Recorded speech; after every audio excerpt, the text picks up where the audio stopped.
Hello, and welcome to this week's episode of the Reset Podcast. I'm your host, Laura Munoz, CEO of the experience agency D-Flash.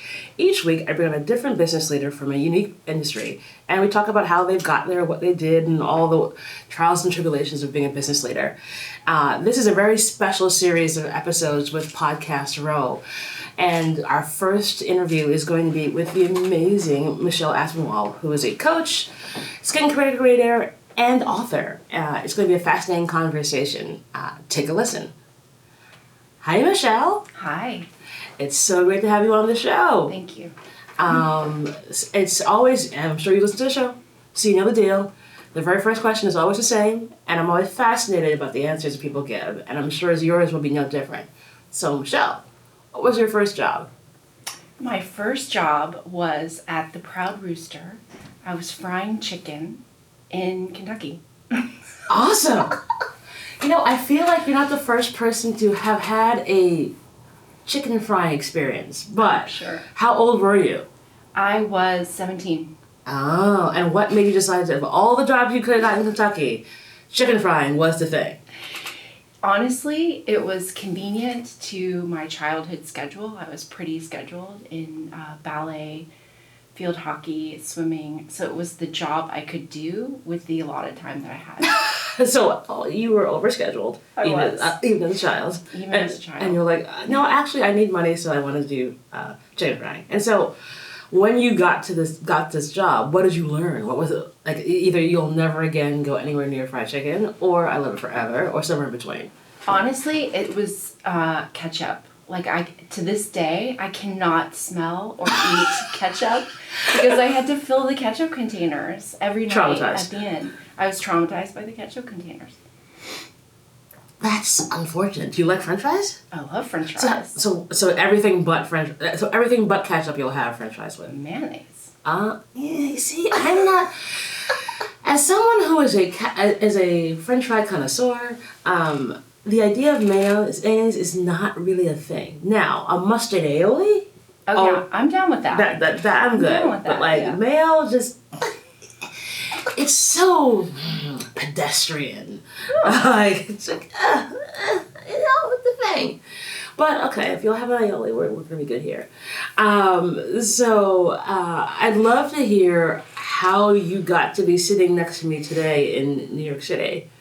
Well, I live in New York City, so that makes that side of it easy. Subway was your friend. The subway, well, actually I walked. I just live a couple blocks up the street. Even easier. Even easier. But really, I just wanted to surround myself with a group of women who are all doing the same type of thing. I mean, definitely entrepreneurship can be a lonely game on some days, when you're just kind of plugging away. So when I have the opportunity to surround myself with a group of women who are crushing it and putting the word out there, I jump at the chance. Awesome. So you're in Kentucky, fried chicken at 17 years old. What's your journey to starting your career and having these three really awesome but highly successful careers? So this is not career number one. This is career probably 3. I was a set and costume designer before this. Awesome. Yes, I loved it. It was an incredible journey, and then became pregnant with my first son.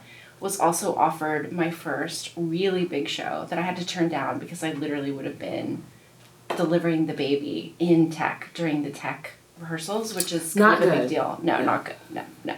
Actors really, really need their costume designer during tech. So that led me to a few health challenges. I had a few health challenges during my pregnancy and during labor. And really the journey kind of started there with health, wellness, and really trying to reconnect with my body. So from that process, I had one son, then I had another son, and the second son is, in great shape now, but was definitely his first year of life was a challenge for him. So really me helping him and really navigate the medical system, which is in this country a nightmare. tricky at best. Yes, nightmare. I was trying to be a little bit more No, dramatic. don't be. Let's be real. I mean, It is. I always make the joke about how wacky and weird American healthcare is by using my own experience. So I was born in England, and I came here when I was 3 years old. I know, no discernible accent, everyone gets confused. Kids are terrible, so I lost my accent when I was little. But on my first night in America, after we'd flown in on a long flight with the whole family, and I was a hyperactive 3-year-old. You'll probably appreciate it as a mom. What do little 3-year-olds do? Run around all the time. And bounce off of stuff because that's what you do. My grandmother had a really long coffee table that was glass, and I took a header into it. And didn't feel it because again, small child. Okay, no biggie. And my mom hears a bang and sees I have a huge cut, and it's like, where's the American hospital go to? So we go, I get stitches, and my mom is like, this is insane because in England this is not how healthcare works. And then they get a bill for $10,000. Oh my gosh. And that's a mighty bill. And it's like, it was for 4 stitches. I'm like, and my mom was like, we should just go back because there's no way this healthcare system is going to ever be useful. And that was 30 plus years ago. Nothing's changed. No. Nothing's changed. No. In fact, now you've got a myriad of doctors who the system is failing them, and so they have to break away from the system and no longer accept health insurance and be able to help their patients. And that puts a lot of people in a lot of stress with a lot of bills. And then for others who can afford it, then you have to find the right doctor. And that in and of itself is a journey. Absolutely.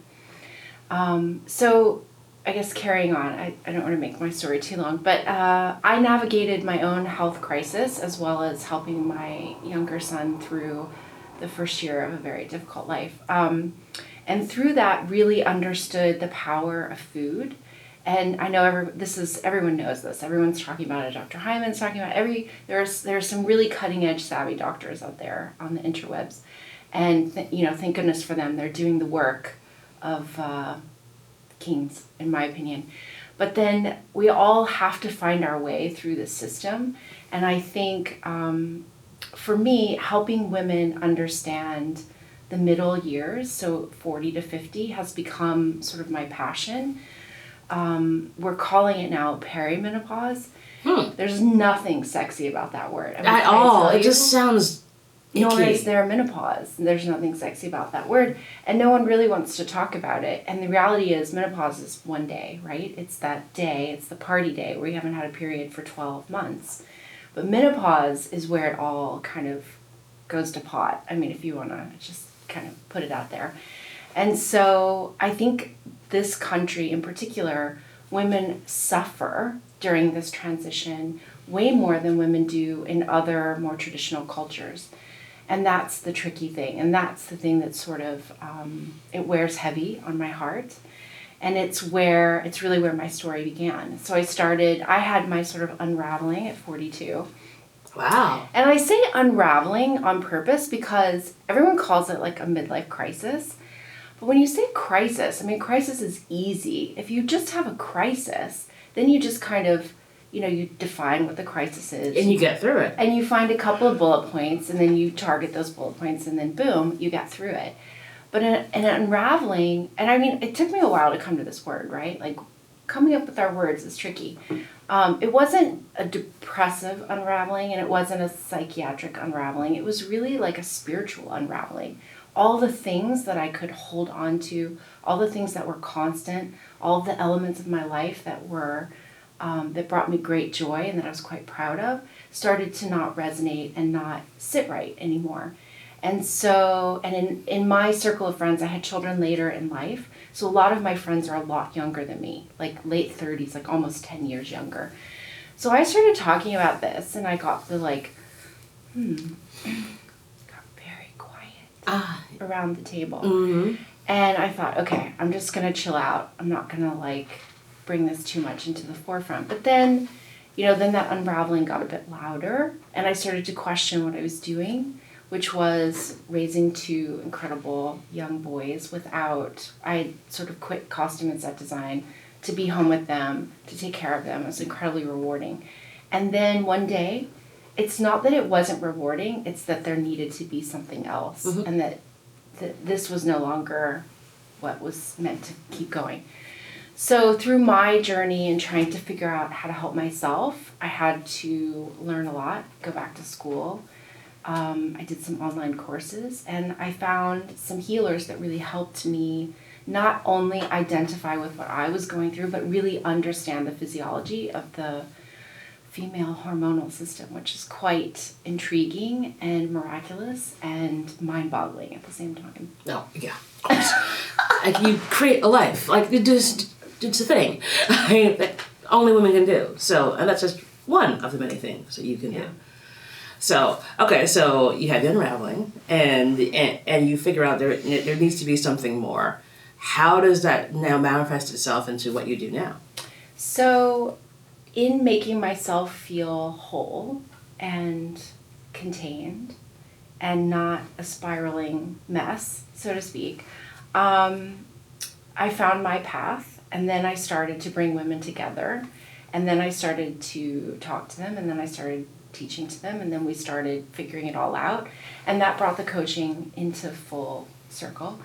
Then the physiological aspect, so that was kind of like the mental part of it, which is what I felt first. Some women don't have I'm done with life and want to move on to something else. Like, I have a great marriage. My husband's incredible. My kids are amazing. And yet I didn't really want to stay where I was doing what I was doing on a daily basis. So that brought me to understanding more about physiology. So I became certified in a couple of different cutting edge tests. So I started doing that, and then my fascination with what really helped me, which was more traditional methods of healing, whether it's Ayurveda or traditional Chinese medicine or just really kind of witchy plant medicine, I like to call it. Whatever works. Yeah, whatever works, right? So I'm from Kentucky, as we so duly noted in my first question. And my grandmother really, she leaned on plants and nature tremendously. She had a lot of children and not a lot of healthcare available. So she did what she could with what she had. And the beautiful thing was that's in me. That's innately in me. I do believe that we all carry some generational code with us. And I'm quite thankful for that code that she's passed on to me. And so through my working with women, so then I declared myself a coach, started working with women, and then these women started having really miraculous results. And I don't credit myself for those results. I credit the space that I can hold with women, those results. And then I start talking more about autoimmune disease because I was once diagnosed with Hashimoto's. I've since, I don't want to say cured myself because one never cures yourself of Hashimoto. I mean, you have it. Right. But I have no symptoms from it, and it doesn't really enter into my life at all. And I can't always say that it was like that. Yeah, I know. I had a number of friends who've had Hashimoto's, and it's debilitating and awful, and a lot of them happens to them either right before they have a baby or right after they've had a baby. And it's so debilitating. And to have no more symptoms, what do you do? That's a long list, and it really built itself over time. Food being the first one, really recognizing that for me, Hashimoto's was a metabolic issue, and so really healing my metabolic system was primary. It was absolutely the foundation of everything. And then as I moved through the health journey, I recognized that I no longer needed to identify with this label, Hashimoto's. So I stopped identifying with that. And back to my clients, so these women kept coming to me because, now I'm on social media, I'm getting a bit louder, taking up a little bit more space. And so women are coming to me who also have a myriad of either autoimmune symptoms or autoimmune-like. So a lot of women can't find a diagnosis, which for some people the diagnosis is really important. Like, they hold on to that. You need to know what this is. There is something about the fact that if you can't put your finger on it, whatever it is, no matter good, bad, or however horrible it may be, you just want to know. Yeah. Because it's the not knowing that's the most difficult part of it. Absolutely. And then I encourage women, though, to let go of the diagnosis, like unclench the fists around the word, around the label, and really work toward the root cause or the way in which your body is manifesting symptoms through whatever diagnosis. Because the diagnosis is just a word, right? I mean, it really is just a word if we come down to it. So in the pursuit of trying to help women, especially around autoimmune, one of the greatest aspects to our hormonal makeup, is that we live in a toxic environment. This is no surprise. And there's a lot we can't control, but what we can control is how we function in our vessel and what we put in it, what we put on it, and who we surround ourselves with. So that's what led me to create A-Skin, the skincare line, because people were asking me for what I use. Well, tell me what you use. It's really hard to keep up with all the companies, all of their ingredients, who's being bought by whom. And this one woman, I remember her distinctly said, and she said, well, I just want what you have. Like, what do you use? Just tell me what you use. And I said, well, I make my stuff. I had been making my stuff for years because one of the issues with my youngest son is that he had severe eczema. So I just didn't feel right putting all of those steroid topicals on him. They did more harm than good for him. Now, for some, they do wonders and fantastic, absolutely no judgment. But for my son, it wasn't working. And he was starting to feel badly about, like he would, cover himself up or wear a coat when he didn't need a coat. So I started making things just to help him. And that's what brought me that, and also my own journey of like wanting to rid myself of all chemicals that I possibly could. So that's how A-Skin really came about, was me going back to my roots, figuring out herbs, botanicals, oils, and butters that would nourish my skin and do the least amount of damage, not only to me, but to the environment. I mean, the environment in whole. We're doing a number on our blowing oceans. a hole through the entire environment. It's why Australia's on fire. Yeah. I agree. And so you create A-Skin, and then you're like, okay, I have this skincare line. How do I even get this out to the masses? I'm still asking that question. Can I tell you? Oh my gosh. It's a journey. Every day is a journey, beginning, middle, and end. I recently went to a convention around clean beauty and skincare, because I thought to myself, maybe I'm going to take this to the next level. Maybe it's more than just I bottle 4 or 5 dozen. The line comes out seasonally. It's designed around the equinox and the solstice. So 4 times a year, the formulations change and the products sort of shift. Because like nature, we shift with nature. Our skin changes with the season. So in looking at skincare and my business and what I wanted to do, I had for 5 minutes the thought that I was going to grow this business. And I went to this convention, and we think that businesses and industry are male-driven. The skincare and the people that hold the money it's incredible what you have to do in order to grow your skincare line. So I think the coaching and the skincare, supplementing the coaching was what I was going to do, was the direction. So now I sell off my website, and my clients use it, and I have some friends, family, and a handful of women who I have no idea who they are, but they buy it. And you're like, thank you. Amazing, yeah. Awesome. So along the way, what's the thing that you think that kept you going? Because you went through a lot of different challenges and, sort of pivoting in business, because oftentimes this is a thing for a lot of women, especially when they hit over 40 and go through menopause. They're like, oh, what do I do? And what do you think was the driving thread that kind of made you keep it going and be like, I'm going to figure this stuff out, I'm going to keep building and see where I go?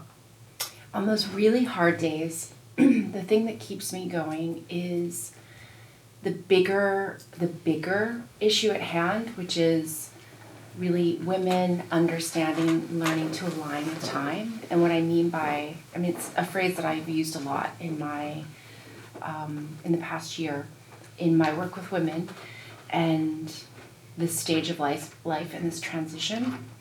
is that when we learn to accept time, work with time, and not try to turn back time, reverse time, or be somewhere that is not in the present, I have found that to be the most rewarding. Is that the biggest message that we as women who are 45, 50, 55, as the next generation of young women, our daughters, I mean, I don't have a daughter, but I have sons that will interact with people's daughters. And the biggest, the message that I think is so important is for young girls to recognize that their beauty is innate, it's an inside job, and that injectables and the knife, and I mean, I get a woman who's 45 or 50 or 55 who wants to quite literally sort of maintain something like that. I get completely. Mm-hmm. I don't get, and I don't mean this from a judgment, I mean, I legit don't understand a 26, 28, 29, 31-year-old woman who's injecting herself with chemicals that we don't know. We don't know what it does to the brain. We don't know. And women are affected by dementia and dementia-like diseases threefold from men. So I just think we have to have a dialogue around this. I think we have to be aware, and I think we have to bring awareness out there, because I think a lot of people are doing this and they're not even really thinking about it, the extent to which they're doing. Yeah, it's the Kardashification of our time, and that's a big part of it. Like, they see these images and they think they're perfect, and that's how, and you have that life, and they assume that's what you have to do in order to get that life, and it's just a hot mess. So before we go, my last fun question is: so what does Michelle do for her self-care? So you've got 2 young sons, you've got essentially 3-5 businesses. What's the thing that you do when you can just sort of breathe, get away, and just have some Michelle time?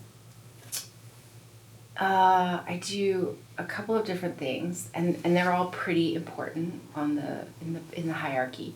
One is I go sit quietly on a rock, on my rock in Central Park. It's Michelle's rock. It is my rock. I have Awesome. deemed it my rock. I actually think one of my sons tried to carve my initials in the rock. It didn't work. I told him it wouldn't work. He did it anyway. Because he's a boy. Because he's a boy. And, mothers, what do we know? But the thing I really do, and I know this potentially can sound a bit cheesy, is I literally love washing my face and caring for my skin every night. It is the one ritual I have that does not go undone in a day. If it does, then I'm sick. You and I, this is not going to work. So how many different serums and things are you putting on your face before you go to bed? Before I go to bed, 3. So I wash my face, I tone my face, I put a vitamin C, which is not mine, a vitamin C serum, and then I put my oil on, my facial oil. Oh, see, it's for me, like, it's just, see, that's the thing. I mean, I have not figured out how to do a nighttime routine. I should, but I suck at it. I have just tried and it does not work. So it's like I wash my face and I go to sleep, or take off my makeup. At some point I will catch up, but so Michelle, it has been a delight to have you on the show. We're going to put all of the links to your incredible products and your coaching services on the show notes. And I'm so excited that you were able to share this with us, because I think so many women, especially when they're over 40, sometimes feel like they're having, like the world's coming to an end. And I think to explain it in the way that you did, it will help a tremendous number of people. So thank you so very much. Thank you. Awesome. And that's our show.